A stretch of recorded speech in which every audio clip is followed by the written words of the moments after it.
Good morning. Welcome, my dear students. English learning ক্লাসে আমরা গতকাল যে প্রথম ভিডিওটা দিয়েছিলাম ইউজ অফ এম ইজ আর, এই এম ইজ আর কোথায় কোথায় বসে আশা করি তোমরা গতকাল যারা ভিডিওটা দেখেছো তোমরা শিখে ফেলেছো ইতিমধ্যেই। এইবারে এই এম ইজ আরের ব্যবহারটা মানে বাক্যে কিভাবে ব্যবহার করা হয়, বাক্যে কোথায় প্রয়োগ করা হয় বা তোমাদের পরীক্ষায় কিভাবে আসে সেটা কিন্তু আজকে আমরা কিছু বাক্য দিয়ে একটা শর্ট ভিডিও আমি তোমাদের সামনে তুলে ধরছি।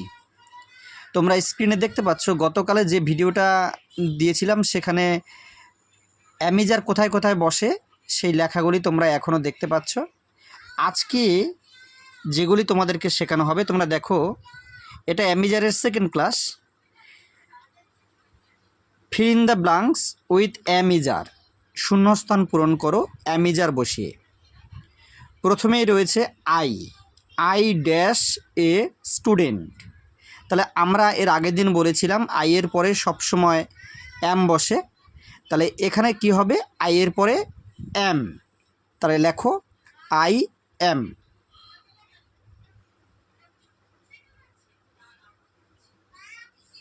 তাহলে আমি লিখলাম আই অ্যাম এ স্টুডেন্ট, মানে হলো কি আমি হই একজন ছাত্র বা ছাত্রী। আচ্ছা, দ্বিতীয় বাক্যে আমি চলে আসি। দ্বিতীয় বাক্যটা রয়েছে দ্য আর্থ ড্যাশ রাউন্ড। তাহলে দ্য আর্থ মানে হলো পৃথিবী, পৃথিবী একটা, যে কারণে এরপরে কি বসবে ইজ বসবে।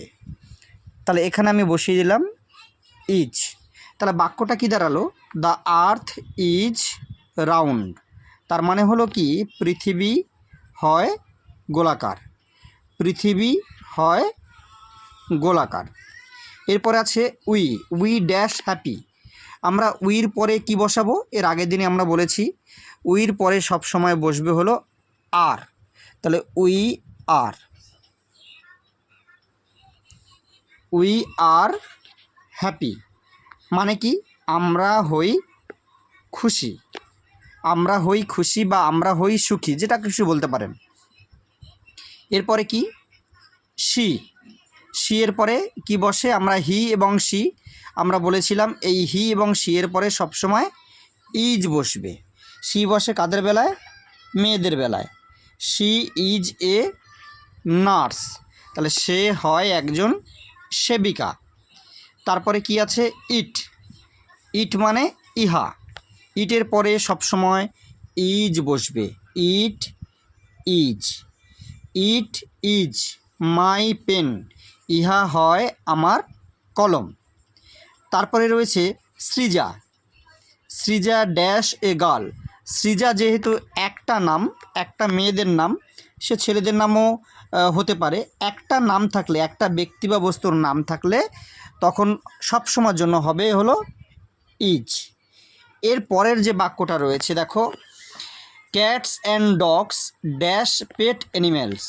আমার প্রিয় ছাত্রছাত্রী ভাই বোনেদের জন্য এইটা হলো তোমাদের হোম টাস্ক। তোমরা যারা এই ভিডিওটা দেখছো, এই লাস্টে যে প্রশ্নটা রয়েছে সাতের দাগে cats and dogs dash pet animals, এইখানে উত্তরটা কি হবে তোমরা কমেন্ট বক্সে জানাবে। এর পরবর্তী ভিডিওতে আমরা এর উত্তর এবং আগামীতে আরও কিছু এম ইজ আরের ব্যবহার সম্পর্কে তোমাদের সামনে তুলে ধরব। ভালো থাকবে সবাই।